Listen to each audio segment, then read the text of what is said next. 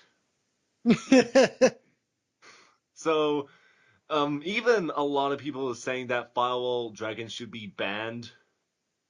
And it's mostly for the fact that you can just get rid of any monster. Even though it's just once, it's still any time you want. That's a pretty good card. That is. Yeah, and the problem is, I saw some people that were disappointed with the ban list that Firewall Dragon wasn't banned, but I think some other people have accepted that Firewall Dragon is like the new Dark Magician, Neos, etc. of this generation of Yu-Gi-Oh, so they can't ban like the main protagonist's ace card.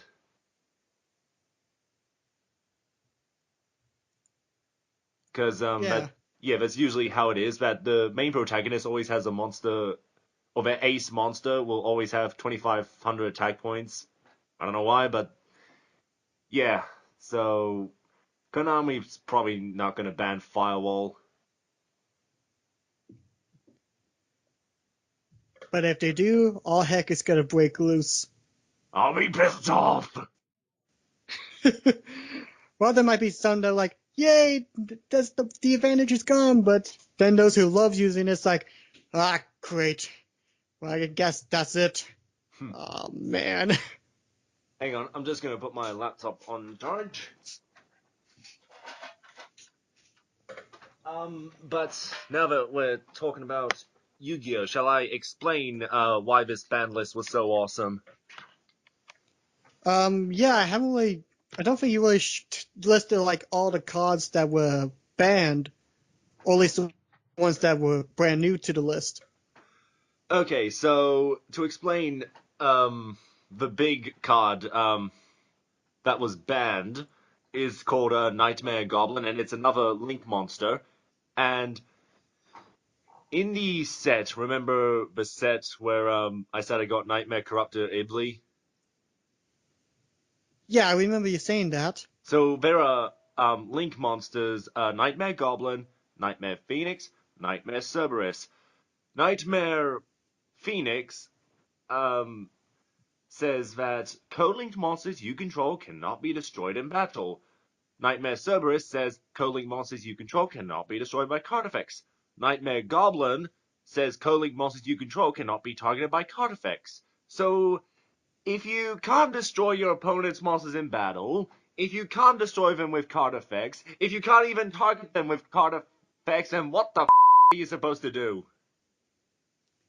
Small and yuck pretty?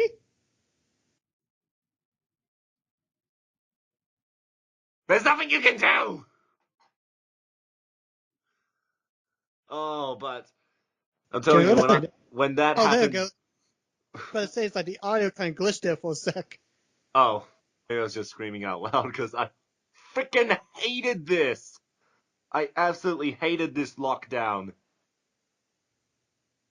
It But now it's on the banned list.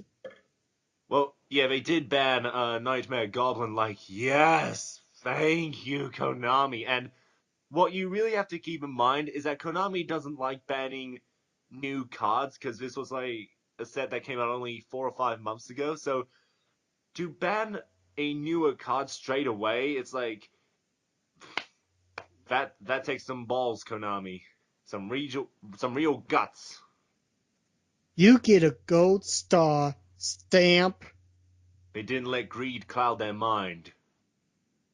Like, we gotta sell the Yeah, cards. Come on, these are really good cards. People want them. And we kind of messed up the game a little bit. So, well, we're just gonna have to get rid of it so players won't be ticked off anymore.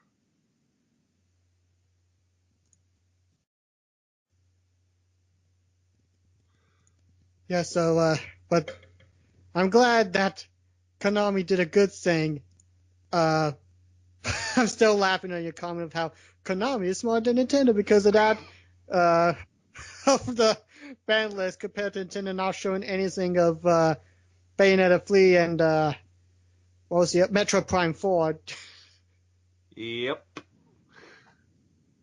Man, I was so happy when I saw Nightmare Goblin on the ban list. Like, yes, the lockdown is no more, even though it'll still be a pain in the ass when the opponent summons both Phoenix and Cerberus, so, well, I can still target them with card effects at least. Yeah, anyway, we've gotten way off track season 2. I hope that was a forceful pun, or that was an intended pun, because that was beautiful. Yes, of course. So, which episode were we on again? We were talking about I think Confusion Without Delay and Forever and Ever, but Okay, I think the next one's Trusty Trunky. yeah, I do like the episodes that kind of explore how different railways function, like they're using elephants. Okay, that's interesting. Yeah, in fact, they mentioned that that the railway used to use elephants to shunt cars around and stuff, which they actually did. So it's like, okay, that's cool. And Um, and that was one of the highlights of the movie for me, was seeing how different railways function. yeah, I think that's the part about one that I'm liking so much about some of the different episodes, like them explain like different sayings that makes them unique in each railway. Uh, so that part is cool. Although, warning: the scene where the elephant is trying to help Thomas off the track or back on the track, and that sudden scene where he uses his behind, Yeah. um, that joke expect to appear sometime in the future. I mean, I understand the elephant has to get Thomas on the track somehow, but that doesn't mean we can't make jokes about it. Don't worry, Thomas, I've got your back. I got you, fam. Actually, that doesn't even make sense, does it? I don't know. Whatever. Um, the next episode I want to talk about, and I thought this is my other least favorite episode of the season, An Engine of Many Colors. Oh yeah, that one I didn't care. I didn't care too much for that one. Or, Um, or as I like to call it, Dream Sequences, the movie episode. yeah. Well, I mean, I'm gonna be honest. That one I didn't care much for. For one, it was released way past uh, the first, like from where James crashed into the and his game repair. Like, I'm thinking this was one of the episodes that was gonna be part of season 21, but Oh they yeah, decided to move clearly, it. clearly. So I have no idea why they didn't just keep it in season 21. Uh, because that it just leaves a huge continuity error. But even then, like the dream sequences for this one, I didn't think were that imaginative with the colors. So that one is one of my least favorite episodes as well. It's kind of weak in both story and although I did like how they mentioned of James worried of the Fat Controller changing his painter to blue, even though there were plenty of other times where the Fat Controller probably could have done it with James's history over the past 30 years. Yeah, that's what I don't like. It's a huge missed opportunity that they should have had James painted blue and have that kid go, look, Mommy, Edward's gonna pull the express, and come on, they could have built an actual story around that, but instead it's just daydream sequences the episode. I actually would have, to be fair, that's actually not a bad idea. Like, have an actual episode where James is painted blue and he has to be blue all the time and everyone's confusing him for Edward. Uh, and so, like, I think that would make a better episode than the one we actually got. No offense to the guy who wrote the episode, but I think that would have been much more interesting. Let's see, his name's Michael White, and oh gosh, I'm That's not. the only episode he's wrote. That's weird. Huh. Let's see. Well, there's a link. So does it say other episodes he's written? Oh no, that's his only Yeah, episode. that's the only one he's wrote. Oh. I mean, I'm sure he's a nice guy, but like, That's um, weird. It's a newcomer. yeah, Okay. but oh, he has a YouTube channel. Oh, interesting. Yeah. Um, okay, that's I'll have to check it. But maybe next time he'll do a better episode. Probably. Who knows? Whether because his But external links, yeah, YouTube channel. That is very weird. Well, um, hopefully it can get into contact and he can ask Mattel to hire me to write some episodes. or me. Oh wait, never mind. Between you and me, I think I could do better than this bloke. Well, you have proof. You have 5 episodes of proof. Oh, but Uh, when the sixth episode comes around to tie in this little story arc of the Express Trio, oh yes, yes, I think fans are gonna get a kick out of it. yeah. Next episode, what Rebecca does. Um, That's okay, bland. remember how I said something about there was one dream sequence that I was very earlier that I wanted to talk about. This Like one. this one was just the strangest one. Like, okay, seeing Rebecca with like different like Marion steam shovel, Diesel 10's claw, and like, okay, understand. But they have to have this weird setting where like the other engines are just staring at her all. It's just, it's creepy.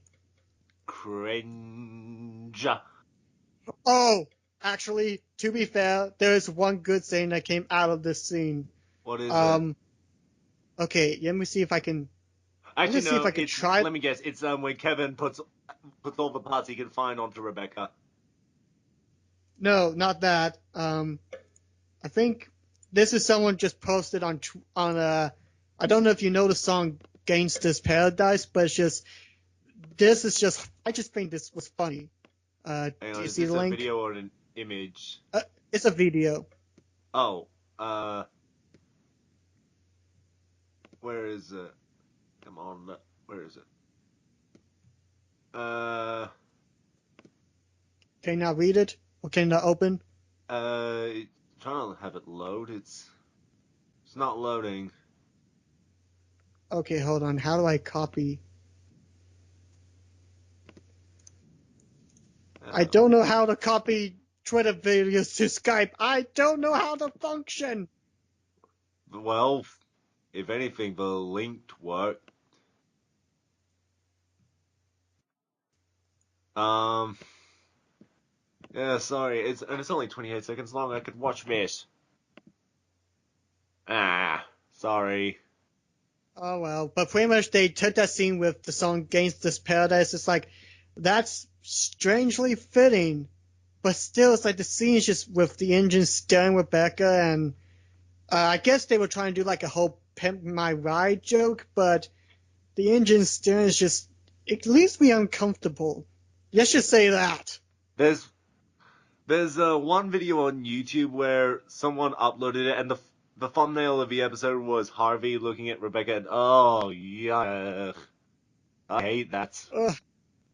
It's just like, no, please stop. It's time to stop. Hmm. Yeah. Oh, the other thing, it says at the bottom that who's this? Rasmus Hardiker not voicing is not credited voicing Bill and Ben because Bill and Ben have different voices. I've noticed.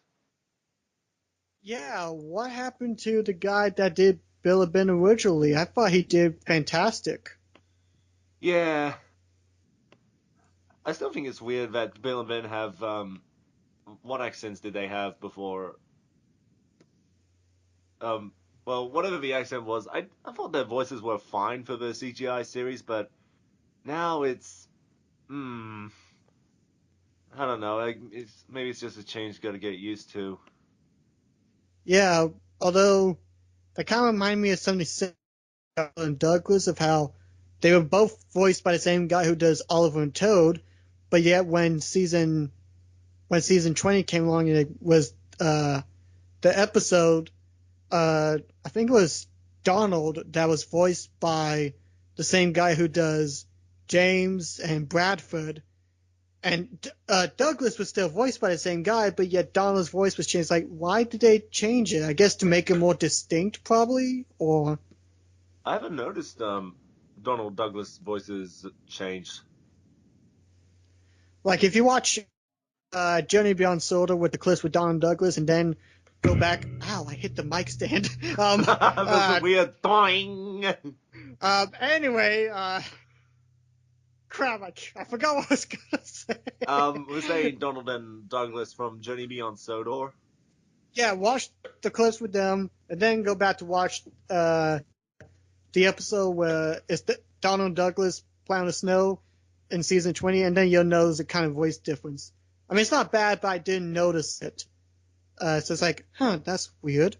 That's something I definitely noticed with Daisy, even though Daisy only had like 4 words to speak in Journey Beyond Sodor. I mean, no, what's the Lost Treasure movie? And um, yeah, when I heard Daisy's voice in season 20 or 19, whatever it was, that's okay. That's a better voice for Daisy in the television series.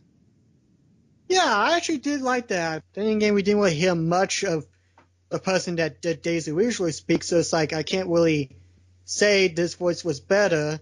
So yeah, I definitely did. I love the person they got for Daisy. For this, it's fantastic. Yeah, I don't know how to describe it, but it kind of just sounds right. Yeah, Like it's like I'm yeah, highly sprung, you see, tip top, a very uppity kind of voice. yeah, that's exactly what I imagined Daisy's voice would be. So yeah, it's like good job. You get a gold stamp in the mail right after my handhelds after bumping from the mic stand. Let's see. Moving on. Outback Thomas was all right, although even though I haven't seen the Last Jedi, I left a comment somewhere on one of the videos on YouTube that Thomas's jokes, because I know it's not fair to judge Last Jedi, but I haven't seen it, but I've heard people criticize the comedy in that movie, so I said that Ryan Johnson must have wrote Thomas's jokes in the episode. Oh dear. I don't know. Maybe I would find the comedy in The Last Jedi tolerable, funny, but a lot of people really don't like it. And they say it like clashes with the seriousness of The Last Jedi. It's I haven't seen The Last Jedi since I saw it in theaters last year. It's like my memory's kind of cloudy bit, so I can't remember.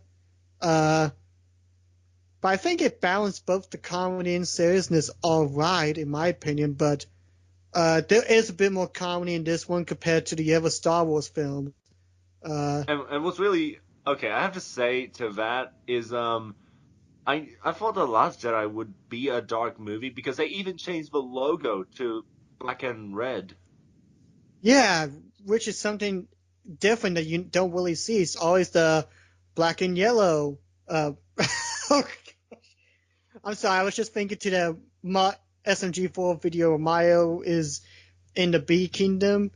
It's like, well, do you know the Bee's natural anthem? Black and yellow, black and yellow, black and yellow. Get that What? motherfucker.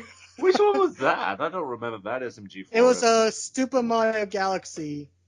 Oh, I only saw that once. I like it. So, oh man. Well, I'll just Uh, say quickly that best SMG4 episode I've seen in a while is the Baldi's Basics video.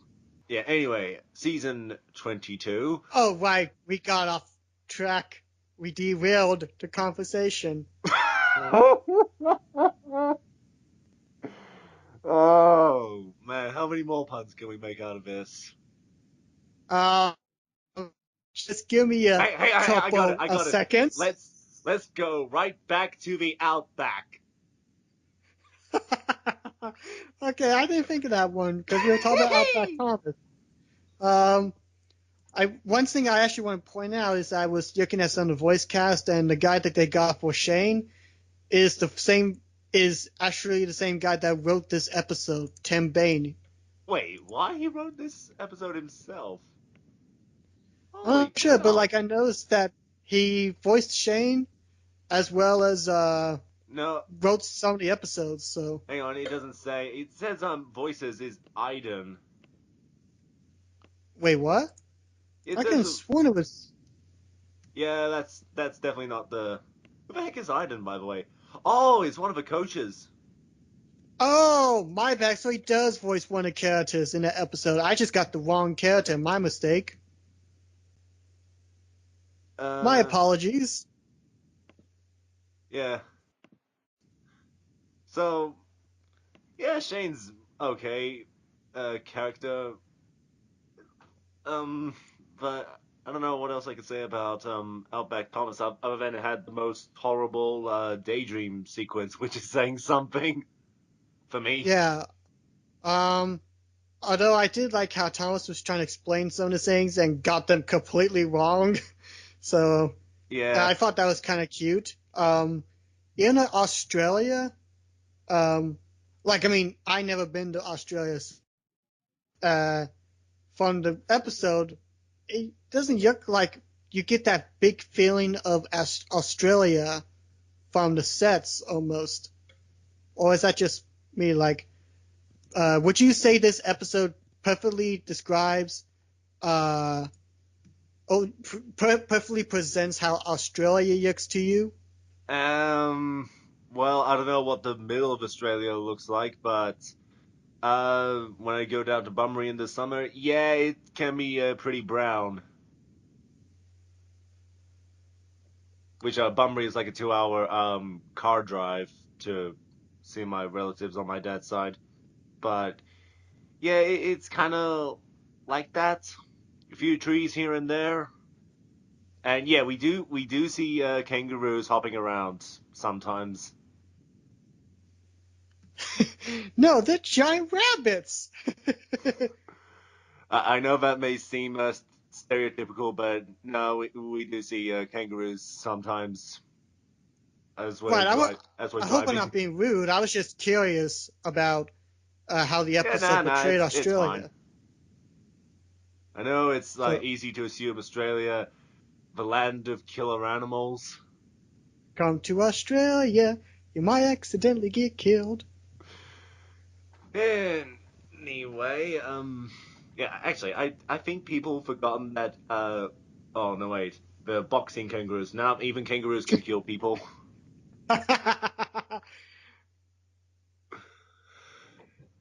Yeah. Anyway, I, School of Duck is the first episode I saw this season, even though it was in Italian. right. Which I liked that episode. I really enjoyed it. Yeah, and another funny moment when Duck is asking around, like, "Can I borrow your coach's please?" And Gordon, no, okay. No. Yeah, that's great. Although I was happy to see Dexter. I mean, he was a fun character, but the fact they actually got Mark Morgan to voice as him, it's like, oh, that's reassuring. That's really cool. Wait, This, that's a narrator, isn't he? yeah, he was Oh a gosh, I narrator. didn't And know that. Now he's voicing one of the actual characters. yeah, it's like I was watching the episode. It's like, wait, is that who I? And I decided to go to Thomas Wiki. It's like, oh, he does voice him. I think that's great. That really is. Anyway, well, I think there was something else I want to say um about School of Duck. I don't know. Oh, I guess it's part of a continuity thing again that Hannah wants to go really fast, though I don't think she's learned her lesson. Oh, Yeah, and then the fact that Henrietta is still being repaired. yeah, that was last season, wasn't it?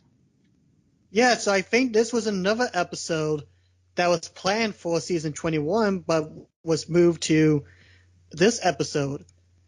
Uh, so I And think it was that. Engine And in oh, colors. sorry. May I just say that this this also ties into the Queen's Trainer Thomas comedy, but I wrote that. Hang on, those events haven't even happened yet. Oh, don't blame me, blame the distributors. Yeah, that's so weird. When I wrote Queen's Train, oh gosh, 3 years ago, and the jokes are still relevant. Wow. At least your writing is timeless compared to Yay! my episodes, where the episodes are kind of dated. I don't. To be fair, that's actually something that really impresses me. Like, I always make like the Delmar show and then my vlogs and stuff, and I haven't made a timeless comedy in years. But yet, there's still people that watch it and still ask for it, even though the hiatus from the movie. It's like that's incredible. Even though the episodes have shown their age, I still love them. I really do. But I was thinking that people would say that kind of cringe. Surprised that people still talk about them and how they want me to continue on with the series in the future. That's kind Yeah, of impressive there.